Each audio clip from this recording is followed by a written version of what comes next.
नमो नमः। कथमस्ति सर्वे सम्यक् सन्ति? शोभनम्। अद्य एकं करगदम् अहं प्रेषितवान्। उच्चारण स्थानानि। किन वर्णों का उच्चारण स्थान मुख के किस भाग से होगा, वह ये सारे सूत्र जो हैं ये बताते हैं। ये सब सूत्र हैं, लिखा हुआ है सूत्राणि, आप लोग पढ़िए। सबसे पहले तो सूत्र को पढ़ना और इसको स्मरण रखना। सूत्र को यदि हम स्मरण रखते हैं तो जीवन पर्यंत हम कभी भी किसी भी वर्ण के उच्चारण स्थान को तुरंत बोल सकते हैं और कोई संदेह भी नहीं होगा। सूत्र का अर्थ ही होता है कम शब्दों में अधिक व्याख्या, उसी को सूत्र कहा जाता है। संस्कृत उच्चारण किन वर्णों का मुख के किस भाग से होगा, क्योंकि अलग अलग स्थान हैं, स्थान की चर्चा मैं बाद में करूंगा। सबसे पहले इस सूत्र को पढ़ना कैसे है। मैं सूत्र पढ़ता हूं लगातार, आप लोग भी इसका अभ्यास कर सकते हैं। अकूह विसर्जनीयानां कंठः इचु यशानां तालु ऋटुरषाणां मूर्धा लृतुलसानां दन्ताः उपपद्मानीयानामोष्ठौ यमङ्गणनानां नासिका च एदैतोः कण्ठतालु ओदौतोः कण्ठोष्ठं वकारस्य दन्तोष्ठं जिह्वामूलीयस्य जिह्वामूलं नासिकानुस्वरारस्य। ये 11 सूत्र हैं। पहला है अकूह विसर्जनीयानां कंठ। एक एक सूत्र करके हम लोग देखते चलेंगे। कु, अ से अ आ दोनों आ गया। कु, अब ये कु क्या है, तो कु मैंने लिख दिया है नीचे में, यहां देखिए। कवर्ग किसको कहते हैं, तो क ख ग घ अंग, इसको कु बोलते हैं। इसी तरह चवर्ग को चू बोलते हैं, टवर्ग को टू बोलते हैं, तवर्ग को तू बोलते हैं और पवर्ग को पू बोलते हैं। तो इसको कूचू टू तू पू ऐसे भी बोलते हैं। तो दूसरा कु से क ख ग घ अंग, यहां मैंने व्याख्या भी कर दिया है, इसको भी आप देख लेंगे इधर साइड में। ये तो क ख ग घ अंग अविसर्जनीयानां, विसर्जनीयों का विसर्ग का उच्चारण स्थान इन सबों का अ आ क ख ग घ अंग और विसर्ग का उच्चारण स्थान कंठ है। कंठ ये स्थान है, इसको कंठ बोलते हैं। जब भी आप उच्चारण करेंगे क तो इसकी सहायता लेनी ही पड़ेगी। दूसरा है इचु यशानाम तालु। ई से ई और दीर्घ ई दोनों आ गया। चू से आप जान गए होंगे, च छ ज ज ञ, ये श तालव्य शकार, इसको बोलते हैं आप लोग तालव्य शकार। तालव्य क्यों बोलते हैं, इसका उच्चारण स्थान तालु है। इचु यशानाम तालु, ये यशानाम जो है ये विभक्ति है, षष्ठी विभक्ति। बालकस्य बालकयो, बालका नाम बालकों का, तो यहाँ बहुत सारे वर्ण है, इसलिए इचु यशानाम तालु। इन सभी का उच्चारण स्थान कहाँ पर है, तालु। अब तालु है कहाँ, ये आप जब जानना चाहेंगे तो तालु का स्पष्ट आप अच्छी तरह से समझ लेंगे। च छ, देखिए जहां पर आपकी जिह्वा स्पर्श कर रही है वह स्थान तालु कहलाता है। वहीं से आप श, इस श को आप जब भी उच्चारण करेंगे यहीं से करेंगे, इचु यशानाम तालु। तीसरा है ऋटु रसाणाम मूर्धा। रि ऋषि जिससे शब्द बनता है, रि। टू से भी आप समझ गए होंगे, ट ठ ड ढ ण और र। और एक वर्ण आता है श, इसको मूर्धन श बोलते हैं। मूर्धन श क्यों बोलते हैं? शुद्ध उच्चारण इसका मूर्धन्य श, क्योंकि इसका उच्चार जो होता है वह मूर्धा की सहायता से होता है। मूर्धा कहाँ पर है?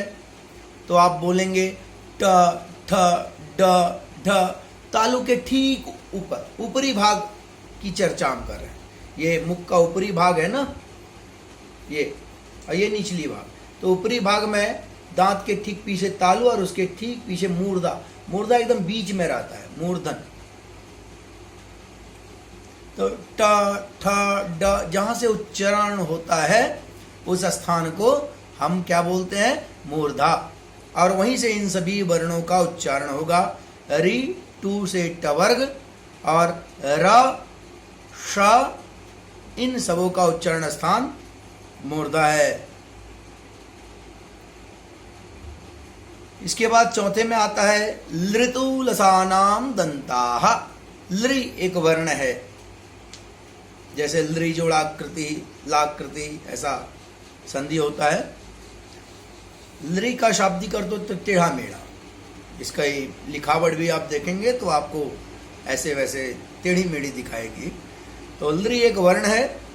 तू से तवर्ग, त थ द ध न, और स दंत सकार, इन सबों का उच्चारण स्थान लृतु लसानाम दंताः। दांत की सहायता से उच्चारण होता है। आपकी जिह्वा जब दांत को स्पर्श करती है तब ये सब वर्ण का उच्चारण होता है। आप देखिए त थ द ध, सब में दांत का संपर्क हो। उसी तरह यह स भी जब आप बोलते हैं तो दंत सकार की सहायता लीजिए तो शुद्ध उच्चारण होगा। इसके बाद आइए उपपद मानीयानाम ओष्ठौ। यहाँ उपद मानीयानाम ओष्ठौ, ये वर्ण संयोजन हो गया। ओष्ठौ मैंने अलग से फिर ओष्ठौ लिख दिया है। यहाँ पू में दीर्घ उकार है, ध्यान देने की बात है। पर मैंने बोला कु चू टू तू पू, ये ह्रस्व है। तो यहाँ पू भी जो है वो ह्रस्व है। अब ये पू का ह्रस्व और उपू, ऊ से ऊ ह्रस्व और दीर्घ। पू को ह्रस्व ले लीजिए, पू से पवर्ग प प ब भ म, और फिर है एक ऊ और लगा उपधमानीय। तो दोनों मिलके संधि हुई ऊ और ऊ का, तो दीर्घ ऊ वहां लिखा गया है। उपधमानीय इसको बोलते हैं प और फ के पहले कहीं यदि विसर्ग हो तो वह विसर्ग ही है, परंतु उसका नाम उपधमानीय विसर्ग है और इसका उच्चारण स्थान ओष्ठौ। ओष्ठ, ये ओष्ठ न, बालका बालकौ, ओष्ठ ओष्ठौ, अर्थात दोनों ओठ की सहायता, ओष्ठ की सहायता से प फ ब, देखिए सब में तो इसका उच्चारण हो रहा है ना। तो इन सबों का उच्चारण स्थान ओष्ठ है। इसके बाद यमंगणनानाम नासिका च। अब देखिए यहाँ चवर्ग का अंतिम वर्ण है, म पवर्ग का अंतिम वर्ण है, ङ कवर्ग का अंतिम वर्ण है, ण टवर्ग का अंतिम वर्ण है, और न ये तवर्ग का अंतिम वर्ण है। ये कुचु टू तु पु, ये कवर्ग चवर्ग टवर्ग तवर्ग पवर्ग, इन पांचों का अंतिम वर्ण जो है ये छठे सूत्र में आया है, यमंगणनानाम नासिका च।